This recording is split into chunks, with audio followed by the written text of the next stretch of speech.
Hello and welcome সবাইকে আমাদের trip roaming চ্যানেলে।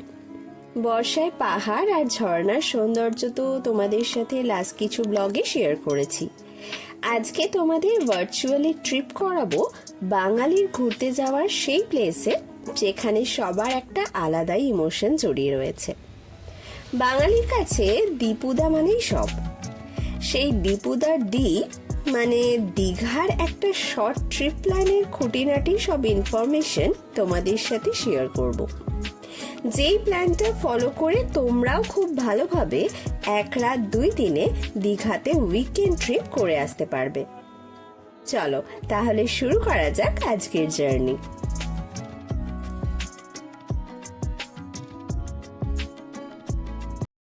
বেরিয়ে পড়েছি অফিস থেকে, তো এখন যাব হচ্ছে শিয়ালদায়, কারণ আমার সব বন্ধুরা শিয়ালদায় মিট করবে। তারপরে শিয়ালদায় মিট করে চলে যাব স্প্ল্যানেডে।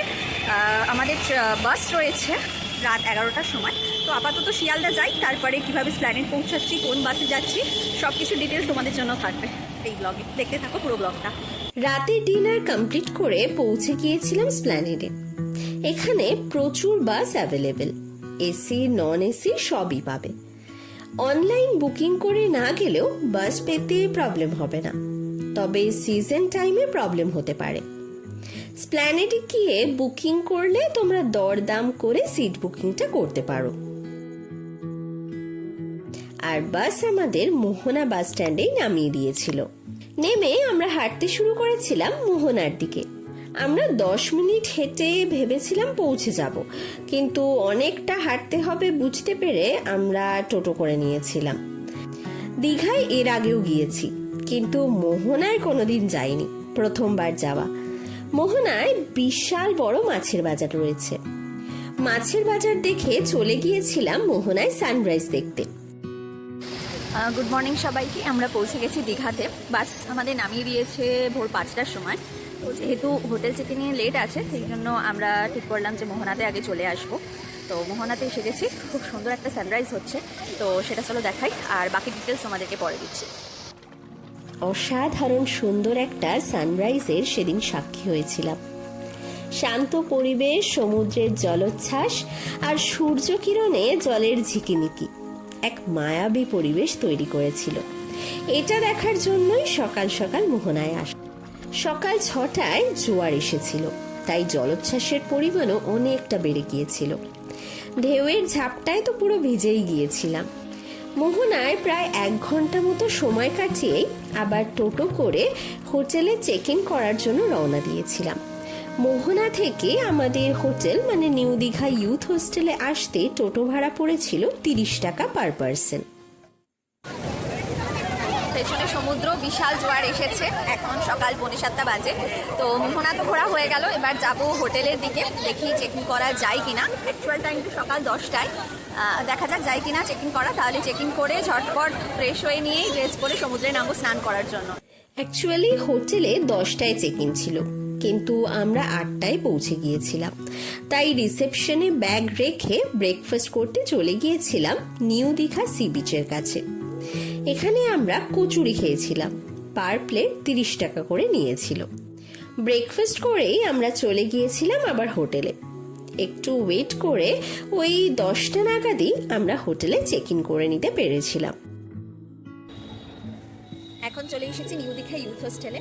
তো এই ইউথ হোস্টেলটা একদম নিউ দীঘার যে জাহাজ বাড়ি রয়েছে তার ঠিক উল্টো দিকে। আর আমাদের ব্লগ যদি ফলো করে থাকো তাহলে দেখবে যে যে জায়গায় ইউথ হোস্টেল রয়েছে আমরা সেখানে থাকাটাই প্রেফার করি। একটা তো সেফটি রয়েছে, আর তার সাথে সাথে ইউথ হোস্টেলে থাকতে আমাদের বেশ ভালোই লাগে। আর এই ইউথ হোস্টেলে অলরেডি আগে আমরা এসেছি, যখন দীঘা প্রথমবার এসেছিলাম আমি এই ইউথ হোস্টেলেই থেকেছিলাম। এইবার যেহেতু গরমের সময় এসেছি, তার জন্য এসি 3 বেডের রুম বুক করেছি, যেহেতু আমাদের গ্রুপ মেম্বার 6 জন। তো রুমের ভিউ কিরকম, হোটেলের সম্পূর্ণ একটা রিভিউ নিয়ে আমাদের নতুন একটা ব্লগ আসবে এই ব্লগের পরে। এই নিউ দীঘা ইউথ হোস্টেল একদম জাহাজ বাড়ির উল্টো দিকে, মেন রাস্তার ওপরেই রয়েছে। সকাল 10টার সময় আমরা রুম পেয়ে গিয়েছিলাম। তো 10টার সময় রুমে চেক ইন করে আমরা চলে গেছিলাম সমুদ্র স্নানে, কারণ ওটার জন্যই দীঘাতে আসা, তো সেটা তো একেবারেই মিস করা যাবে না। তো সমুদ্র স্নান করে অনেকক্ষণ সমুদ্রের মধ্যে ছিলাম, ঢেউ খাচ্ছিলাম বসে বসে। আর এখন 2টো বাজে, এখন ফিরেছি আমাদের ইউথ হোস্টেলে, আর ফ্রেশ হয়ে একটু রেস্ট নিচ্ছি, তারপরে 2:30 নাগাদ খেতে যাবো, লাঞ্চ করব। একদম নিউ দীঘার যেখানে জাহাজ বাড়ি রয়েছে তার ঠিক উল্টো দিকেই আমাদের ইউথ হোস্টেল। তো বেশি দূর নয় সি বিচটা, মোটামুটি পায়ে হেঁটে 25 থেকে 7 মিনিট মতো লাগে। আর কারো যদি অসুবিধা থাকে তাহলে একদম ইউথ হোস্টেলের গেট থেকেই টোটো পাওয়া যায়, সেই টোটো করেও তোমরা সি বিচে যেতে পারো, 10 টাকা করে পার হেড নেওয়া হয়। হোটেলে এসে ফ্রেশ হয়ে আমরা চলে গিয়েছিলাম আবার লাঞ্চ করতে মুক্তা হোটেল অ্যান্ড রেস্টুরেন্টে। বেশ সুন্দর হোটেলের অ্যাম্বিয়েন্স আর খাবার যেমন টেস্টি ছিল তেমন সুন্দর করে তারা পরিবেশন করেও দিয়েছিলেন। বিভিন্ন রকমের পদ দিয়ে সেদিন আমরা জমিয়ে লাঞ্চটা করে নিয়েছিলাম। লাঞ্চ কমপ্লিট করে ফেলেছি। এই মুক্তা রেস্টুরেন্টে আমরা খেতে এসেছিলাম, খুব ভালো খাবার আর খুব সুন্দর করে পরিবেশন করা হয়। তো এখানে ভেজ থালি হচ্ছে 100 টাকা, আর তার সাথে আলা কাটেতে তোমরা যা কিছু নেবে, মানে চিকেন নিলে তার জন্য 150 টাকা, ফিশ নিলে তার জন্য এক্সট্রা 60 টাকা, এরকম বিভিন্ন প্রাইস রয়েছে। কিন্তু খাবারের কোয়ালিটি আর টেস্ট খুবই ভালো। তো দীঘা আসলে লাঞ্চটা তোমরা এখানে করতেই পারো।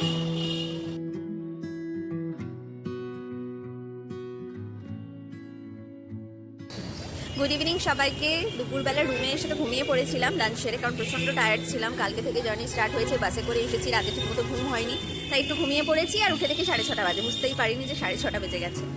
তো এবার সেজে গুজে বেরিয়েছি, বিচ মার্কেটে যাব। আই থিঙ্ক ওল্ড দীঘার বিচ মার্কেটে যাব, কারণ ওটা অনেকটা বেশি ক্রাউডেড আর অনেক মার্কেট বসে, অনেক দোকান রয়েছে। তো দীঘাতে এসেছি, বিচ মার্কেটে যাব, একটু শপিং করব, তার সাথে একটু খাওয়া দাওয়াও হবে। আর সমুদ্র সন্ধ্যেবেলায় আর রাত্রিবেলায় কতটা সুন্দর হয় সেটাও তোমাদেরকে দেখাবো। তো ইউথ হোস্টেলের সামনে থেকে আমরা 20 টাকা পার পার্সন টোটো ভাড়া দিয়ে চলে গিয়েছিলাম ওল্ড দীঘা বিচ মার্কেটে। এখানে বিভিন্ন ধরনের দোকান রয়েছে। প্রথমেই চলে গিয়েছিলাম একটা চাবি রিংয়ের দোকানে, যেখানে বিভিন্ন ডিজাইনের চাবির রিং পাওয়া যাচ্ছিল। আমি কিছু চাবির রিং বানিয়ে নিয়েছিলাম বন্ধুদের গিফট দেওয়ার জন্য। গিফট কিনে পেট পুজোর জন্য বিচ মার্কেটের দিকে যেতে শুরু করেছিলাম। সমুদ্রের পার মানেই মাছ ভাজার দোকান আর অনেক মানুষের সমাগম।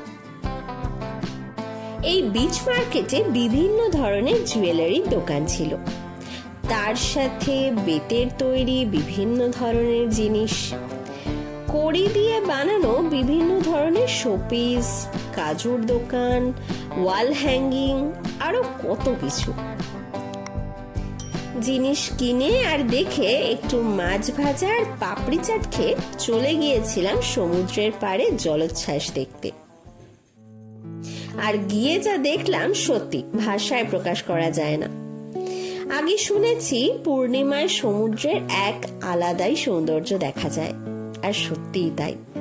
চাঁদের আলো সমুদ্রের জলে পড়েছে আর চিকচিক করছে বালি আর জল, তার সাথে ঢেউয়ের আওয়াজ আর জলোচ্ছ্বাস। প্রকৃতির সৌন্দর্যই পারে মনের সব অশান্তি ভুলিয়ে শান্ত করে দিতে মনকে। অ্যাটলিস্ট আমার তো তাই মনে হয়। তোমরা কি বলো? কমেন্টের অপেক্ষায় থাকবো। কিন্তু সমুদ্রের জলোচ্ছ্বাস দেখে আবার একটু বিচ মার্কেটটা ঘুরে দেখে নিয়েছিলাম। বিভিন্ন ধরনের ব্যাগ আর জুয়েলারির দোকানের পরিমাণই সব থেকে বেশি ছিল। এখন রয়েছি ওল্ড দীঘার বিচ মার্কেটে। খুব ক্রাউডেড, আজকে প্রচুর লোক এসেছে। আর দীঘা তো সবসময় জমজমাট থাকে, আজকেও ঠিক সেরকমই জমজমাট। তো কিছু শপিং আমরা করে নিয়েছি, আর তার সাথে খাওয়া দাওয়া একটু হয়ে গেছে। আপাতত ওয়েট করছি বন্ধুদের জন্য, কারণ এক একজন এক এক দিকে চলে গেছে। তো তাদেরকে খুঁজতে খুঁজতে আমাদের এখন সমস্যায় পড়ে গেছি। তো বিশ্ববাংলা গেটের সামনে এখন দাঁড়িয়ে আছি, ওরা আসবে, তারপরে আবার আমরা নিউ দীঘার দিকে যাব। তো আজকের ওয়েদার তো খুবই ভালো, আর সমুদ্রের পাড়ে সবসময় তো ঠান্ডা থাকেই, ঠান্ডা হাওয়া দেয়। আর যেহেতু পূর্ণিমা, সেই জন্য সমুদ্রের জলোচ্ছ্বাস অনেক বেশি পরিমাণে, আর তার সাথে সাথে পূর্ণিমার চাঁদও দেখা যাচ্ছে।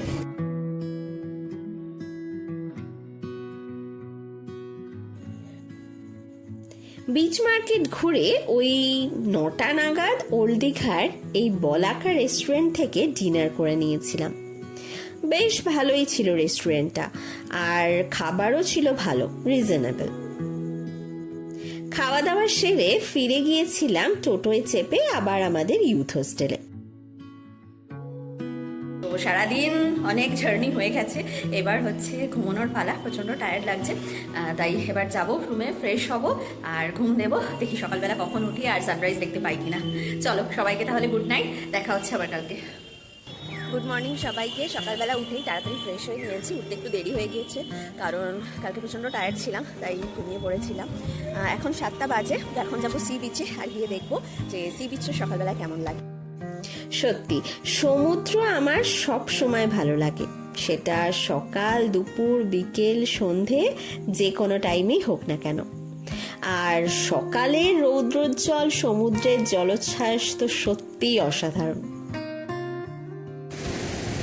এখন চলে এসেছি নিউ দীঘা সি বিচে, একদম সকালবেলা। ভেবেছিলাম একটু বিচে নামতে পারবো, কিন্তু জোয়ারের টাইম চলছে, তাই বিশাল ঢেউ আর জল, নামার সাহস পাচ্ছি না। আর এখন যাচ্ছি হচ্ছে নিউ দীঘা সি বিচ থেকে ডান দিকে হেঁটে ঢেউ সাগরের দিকে। ওই জায়গাটা একটু ক্রাউড কম থাকে, তো ওই জায়গাটা কেমন চলো তোমাদেরকে দেখিয়ে দিই। বেশ ভালো ওয়েদার ছিল সেদিন, সানডে হওয়ায় টুরিস্টও ছিল অনেক বেশি। আমরা ঢেউ সাগরের দিকে গিয়ে একটু বসেছিলাম। প্রায় 1 ঘন্টা সমুদ্রের ঢেউয়ের আসা আর যাওয়া দেখেও আমার মন ভরছিল না, মনে হচ্ছিল ঘন্টার পর ঘন্টা বসে থাকি। ঘুরতে যাওয়া তো অল্প সময়ের জন্য, কিন্তু সেই অল্প সময়ে আমি চেষ্টা করি যত বেশি সম্ভব স্মৃতি মনে জমা করে নিতে। প্রকৃতির সৌন্দর্য তো আকাশের মতোই দিগন্ত বিস্তৃত, কখনোই শেষ হবে না। এখন বাজে 10:45, হোটেল চেক আউট করে দিলাম। 1 রাত 2 দিনের দীঘা ট্যুর এখানেই আমাদের এন্ড হচ্ছে। এখন আমরা যাবো হচ্ছে বাস ধরতে, কারণ 10:30টার সময় আমাদের ওল্ড দীঘা থেকে বাস রয়েছে, সন্তোষ বাস সার্ভিস, সেখানে আমরা বুকিং করে রেখেছি অলরেডি। আর বাসে আমাদের ভাড়া পড়বে পার হেড 377 টাকা করে উইথ জিএসটি। একদম টাইম মতোই বাসে উঠে গিয়েছিলাম আমরা, আর ওই 2:30 নাগাদ পৌঁছে গিয়েছিলাম স্প্ল্যানেডে। আর এভাবেই শেষ হয়েছিল আমাদের দীঘা ট্রিপ। কেমন লাগলো তোমাদের এই ট্রিপটা অবশ্যই কমেন্ট করে জানিও, অপেক্ষায় থাকবো। আর আজকের ভিডিও যদি ভালো লাগে তাহলে অবশ্যই লাইক করো, কমেন্ট করো, শেয়ার করো, আর আমাদের চ্যানেল ট্রিপ রোমিংকে সাবস্ক্রাইব করে ফেলো ঝটপট। চলো আজকের জন্য তাহলে এইটুকুই, দেখা হচ্ছে তোমাদের সাথে আবার নেক্সট ব্লগে। টাটা সবাইকে।